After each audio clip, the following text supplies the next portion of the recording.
Bonjour, ici le chat pour Groupe Montgrí Canada. Aujourd'hui, dans la collection rétro, j'aimerais vous présenter le sac M39 de l'armée suédoise. Comme son nom l'indique, ce sac a été introduit en 1939 et a servi dans l'armée suédoise jusque dans les années 60. Il s'agit d'un sac multitâche fait en cuir, d'acier tubulaire et de canevas très solide. La contenance est environ 40 litres. Je vais vous démontrer tantôt avec quelques autres points d'attachement.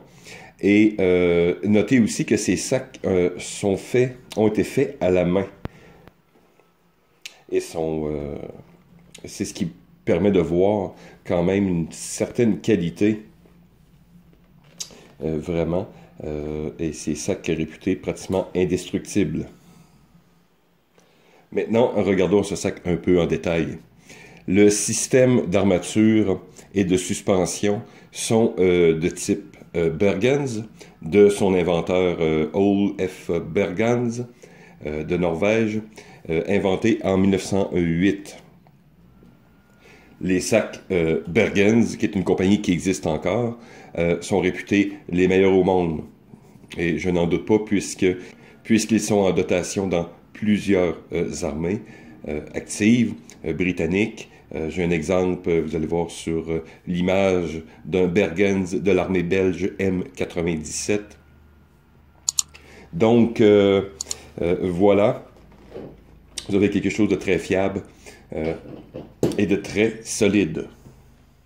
Plusieurs personnes qui ont sûrement remarqué sur ce sac qu'il y a comme 2 crochets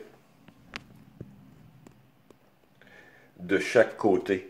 Ces crochets sont simplement faits pour accrocher une luge ou un traîneau à l'arrière, donc ce qui permet aux soldats de traîner une charge plus efficace, répartie avec l'armature du sac.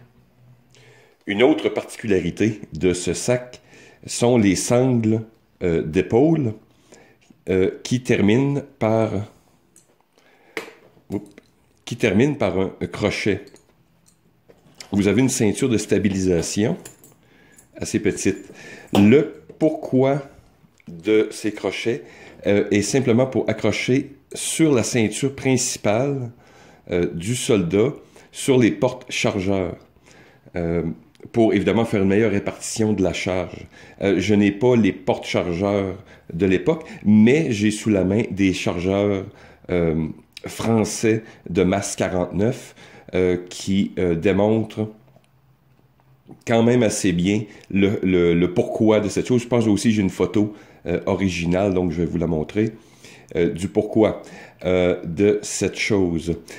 J'ai gardé ce sac évidemment en format original, mais la plupart des gens qui l'utilisent de manière quotidienne vont modifier, retirer d'une certaine manière, puisque en dehors de son utilisation spécifique militaire, c'est un peu embarrassant ou même inutile, puisque je suis une personne assez grande, mais même là, la longueur de ces sangles sont trop courtes pour être attachées sur une ceinture régulière. Donc, il faut vraiment modifier d'une manière ou d'une autre ces sangles qui, dans le fond, sont relativement inutiles pour un usage civil.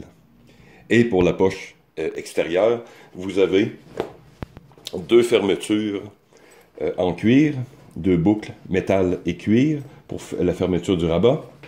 Vous avez sous la poche principale 2 grandes sangles en cuir avec fermeture en boucle d'acier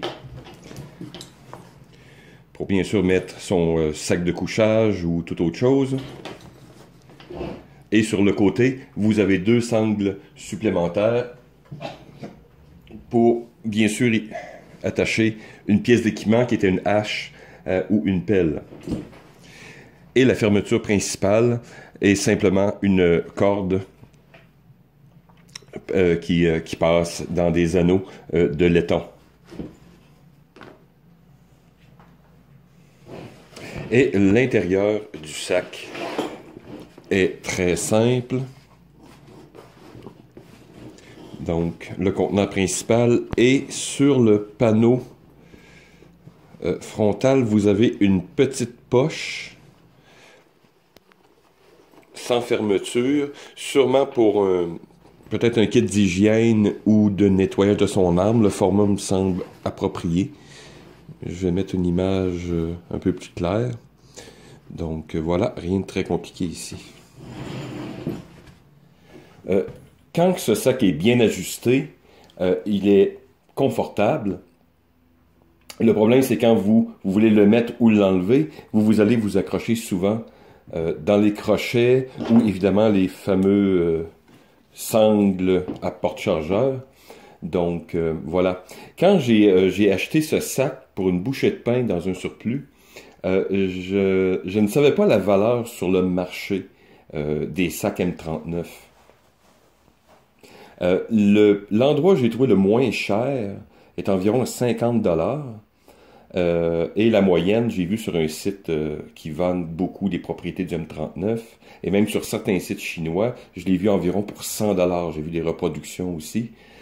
Et le mien est dans un excellent état, pratiquement aucun trou, aucune usure. Le cuir est encore de très bonne qualité, il n'y a pas de déchirure, et j'ai la propriété d'avoir deux couleurs, donc une version bicolore. La majorité de ces sacs sont d'une seule couleur, donc d'une couleur unie, et à l'occasion, vous allez avoir une version comme bicolore, donc ce qui rajoute de la valeur.